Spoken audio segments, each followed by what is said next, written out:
Au début du Ve siècle, alors que les Gallo-Romains vivaient en paix, des peuples barbares venus de l'est de l'Europe envahissent la Gaule. Parmi eux les Francs, qui s'établissent dans le nord du pays et en Belgique.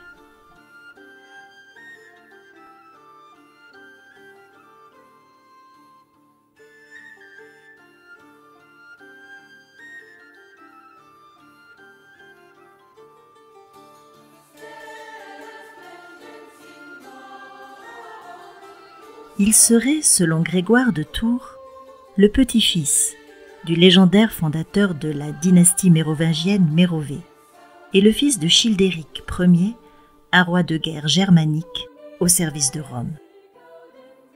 En 481, Childéric Ier meurt. Il laisse son royaume à son fils Clovis.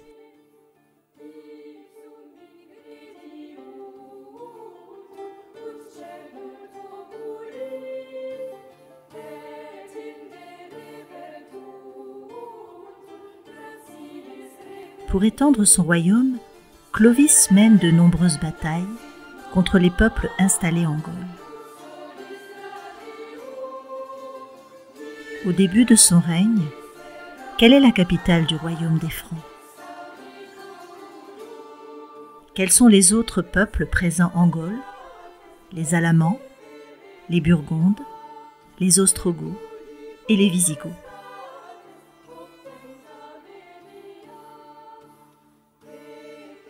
Comment a évolué le royaume des Francs durant le règne de Clovis? Il s'est agrandi grâce à ses conquêtes. Quelle est sa capitale en 511?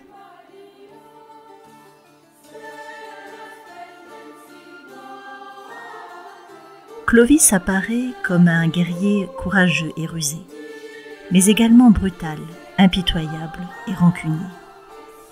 Comme en témoigne par exemple l'épisode du vase de Soissons.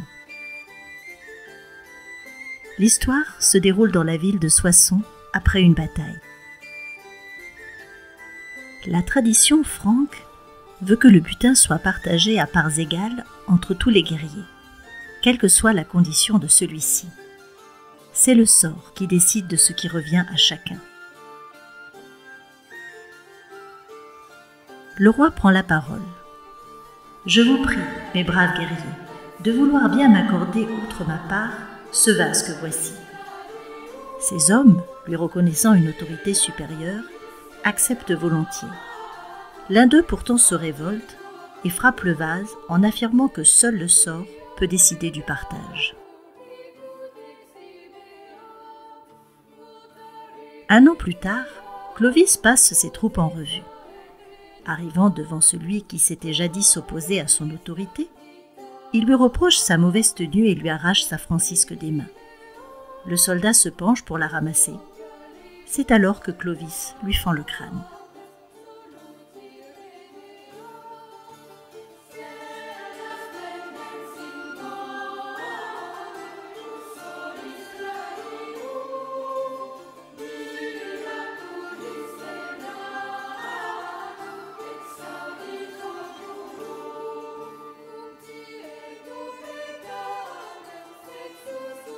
Clovis, bien que païen, épouse Clotilde, une princesse burgonde catholique.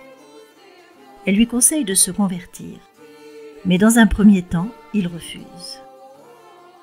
Dans une lettre qu'il lui adresse, l'évêque de Reims, Rémy, lui conseille également de se convertir. « Tu dois t'adjoindre des conseillers qui pourront orner ta renommée. Tu devras t'en rapporter à tes évêques et recourir toujours à leurs conseils.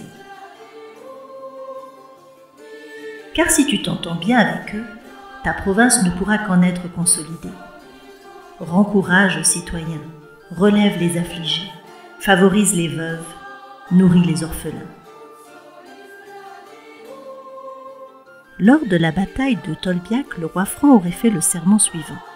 « Ô Jésus-Christ, que Clotilde proclame fils du Dieu vivant. Si tu m'accordes la victoire sur mes ennemis, je croirai en toi et je me ferai baptiser en ton nom. J'ai en effet invoqué mes dieux, Mais comme j'en ai fait l'expérience, ils ne m'ont pas aidé. Je crois donc qu'ils ne sont doués d'aucun pouvoir. C'est toi maintenant que j'invoque. C'est en toi que je désire croire, pourvu que je sois arraché à mes adversaires. » Ayant gagné ce combat, Clovis accepte d'être baptisé par saint Rémi à Reims le 25 décembre 496 ou 498.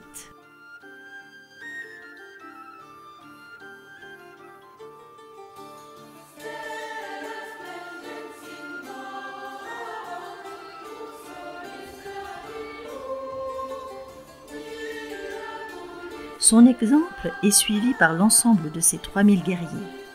Il devient ainsi le premier roi catholique de l'Occident chrétien. Clovis reçoit alors le soutien des évêques et du peuple gallo-romain, en majorité chrétien.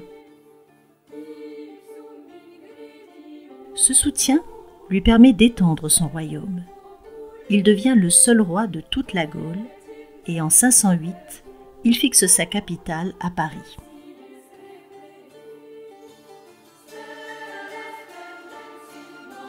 À sa mort, en 511, ses 4 fils se partagent son territoire. Mais très vite, ils se font la guerre pour étendre leurs possessions.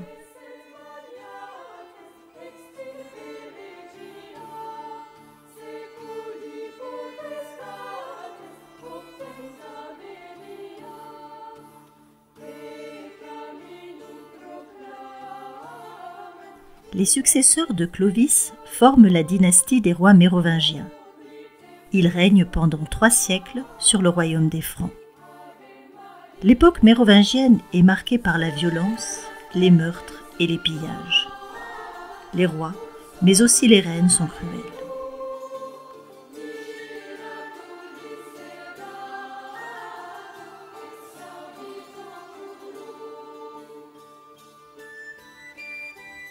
L'arrière-arrière-petit-fils de Clovis, le roi Dagobert, est l'un des rois les plus brillants et les plus populaires de l'époque mérovingienne. Il fait de nombreuses conquêtes, crée des monastères et se déplace dans ces territoires pour rendre la justice.